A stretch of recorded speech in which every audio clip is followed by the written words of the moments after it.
Character-rich and full of challenge, here are some of the best action RPGs to play on PC.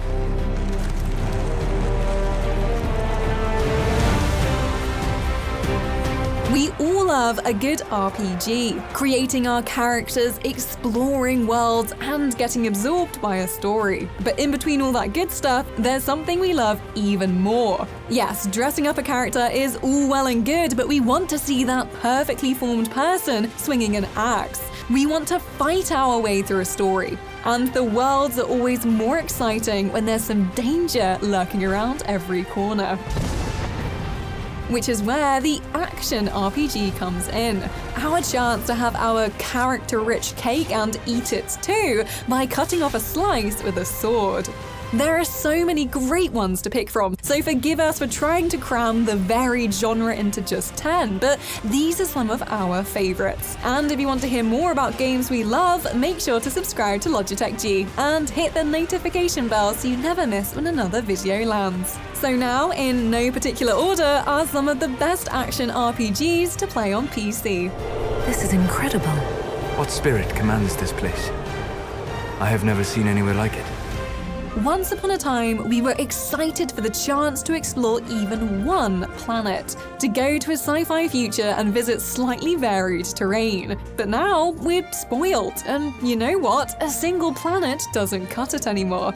Now we want a whole solar system to visit, murdering aliens everywhere we go like we're playing some kind of intergalactic killer bingo. Well, Outer Worlds has planets aplenty, just waiting for a gunslinging or knife-wielding player to try their luck against the local fauna. And the local populace, as marauders are not a welcoming sort. The open worlds are full of quests to follow and good old moral decisions to make. Oh, of course, the sweet old lady reveals she's been using corpses as fertilizer after I help her. I see. Whatever your troubles with Edgewater, leave them at the gates and be welcomed here. Any questions, dear? Luckily, there's other planets to go and make trouble on, and that interplanetary action is crisp first-person shooting that makes crossing off new enemies on your list a delight every time. What in law's name? Is that him? Oh, that idiot. I told him to plant the beacon and move away, not stand there holding it.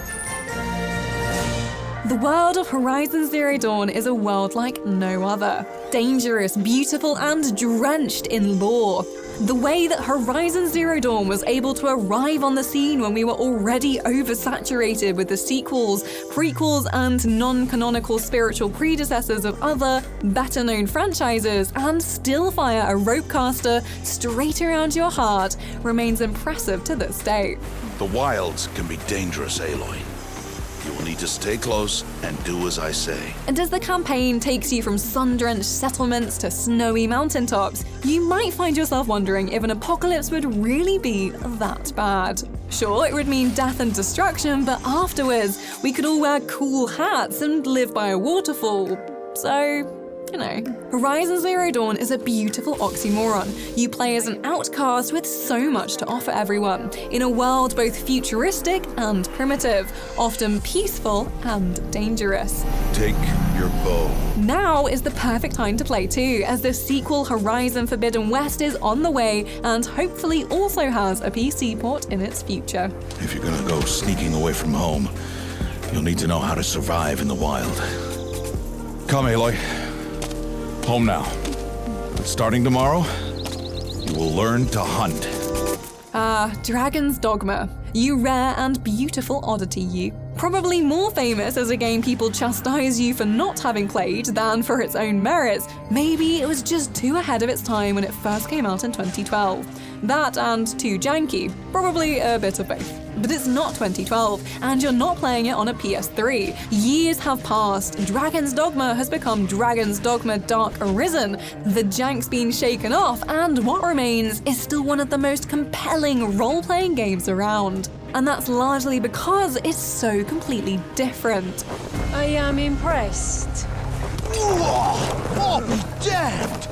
This your handiwork? This is the kind of game where you'll spend 3 hours in the character creator because your height and weight determine how strong you are, or how good at carrying things, or how quickly you can clamber up skyscraper-sized, 3-headed snake things. It's also the kind of game where you can clamber up skyscraper-sized, 3-headed snake things, by the way. Then there are pawns, AI followers designed by you who learn from everything they experience and get smarter as your journey progresses. Just like in no other games at all, actually. What a delight you are, Dragon's Dogma.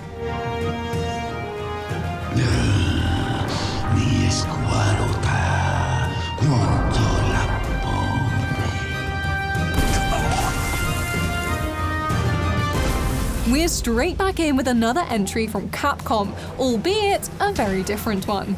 Monster Hunter World is fantasy slaying at its best. There are huge monsters lurking about the world. You kill them, take the loot, fashion new armor out of their skin, and head off to kill the next. Try and tell me you don't want some mythical being moccasins.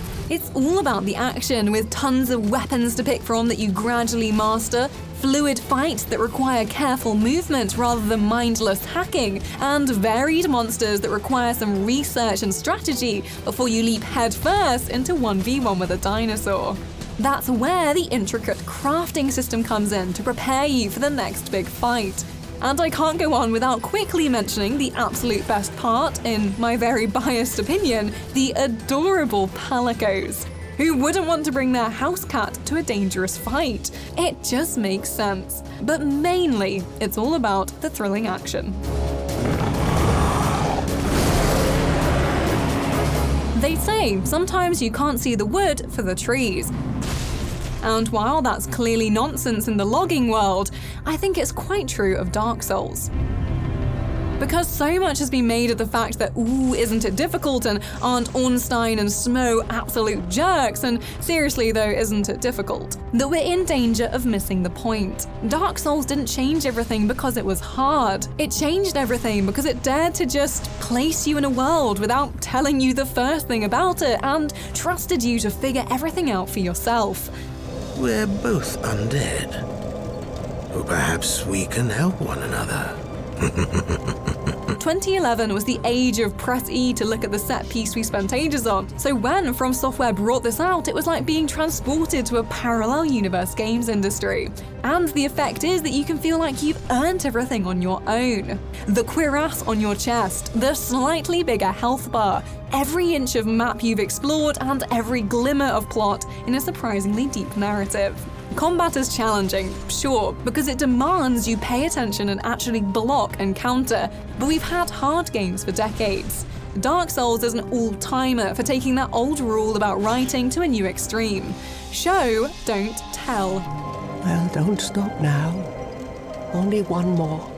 But it's going to be suicide. What says great action in a story-rich universe better than Lord of the Rings? Middle-earth Shadow of War is hours upon days of orc-slaying fun. The orc encounters are procedurally generated, each with unique personalities, strengths, and weaknesses. Maggot! Surprised to see me?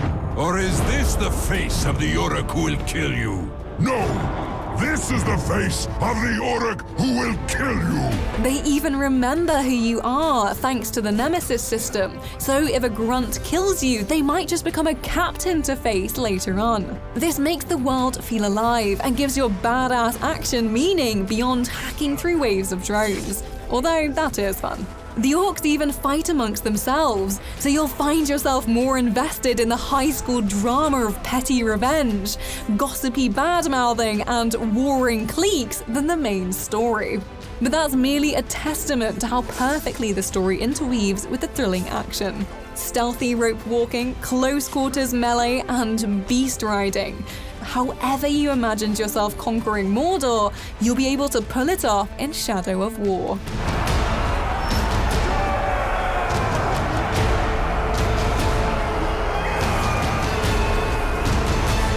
The sheer badassery of Assassin's Creed Odyssey should be reason enough to play it. Either that, or the fact that we had to come up with a whole new word to describe just how incredible it feels to climb, sail, and Spartan kick your way through ancient Greece as Cassandra. Although you would be forgiven for avoiding all combat in favor of just hanging around on a small Greek island for hours on end. Not that the mercenaries have any respect for our desire to laze about eating olives and having someone cool us down with one of those massive fans on a stick. So rude. It's hands down the most beautiful world we've seen in an Assassin's Creed game. Made all the more beautiful when you nail a parry and kick a Spartan warrior twice your size off the side of a tower. It's just so beautiful. Some good news, Praise Ida. What's your plan? What course should I set, Captain? If you are new to the Dragon Age franchise, we'll start off with a warning. Dragon Age Inquisition will leave you so invested in the lives of the unlikely band of allies that finishing the game feels like moving away from your home and saying goodbye to your childhood friends. We're getting ahead of ourselves, of course, because to finish the game you'll have to play through hours of exciting combat, storylines and side quests with your group of elves, dwarves and Kunari. Think big talking bull by your side. Each of the characters has so much personality, it'll be impossible to only choose 3 to accompany you on the many adventures you'll have on your journey to defeating Corypheus. Corypheus? But he's dead. These people will say anything to shake your confidence, Clarel. It'll be even more impossible to choose just one to romance. There are so many choices to be made and paths to take, starting from the minute you choose your character's race, that you'll already be planning a second playthrough as you play your first, just to see how the life of a dual-wielding dwarf differs from that of an elven mage. It's only fair. Beg that I succeed, for I have seen the throne of the gods, and it was empty.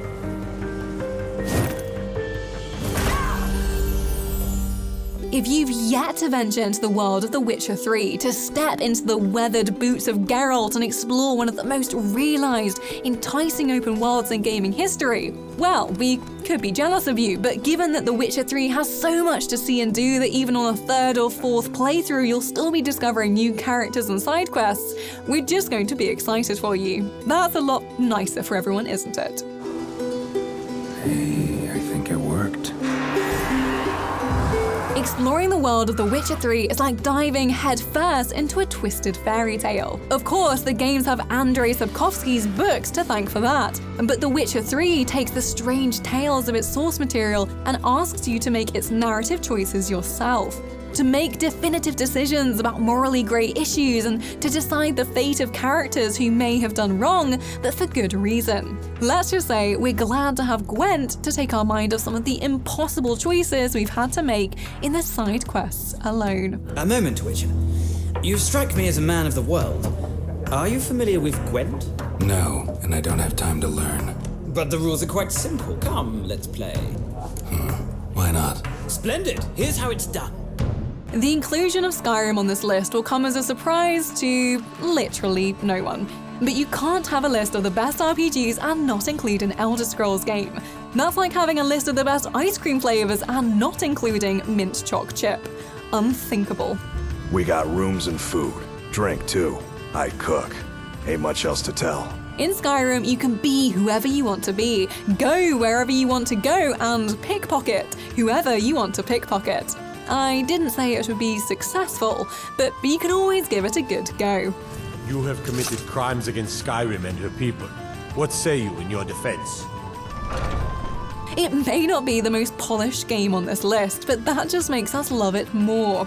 From unexpected bandit attacks to a night of seemingly innocent drinking with a new friend that lands you in some trouble, the world of Skyrim is always surprising, with each random encounter feeling like you're the first person to ever experience it.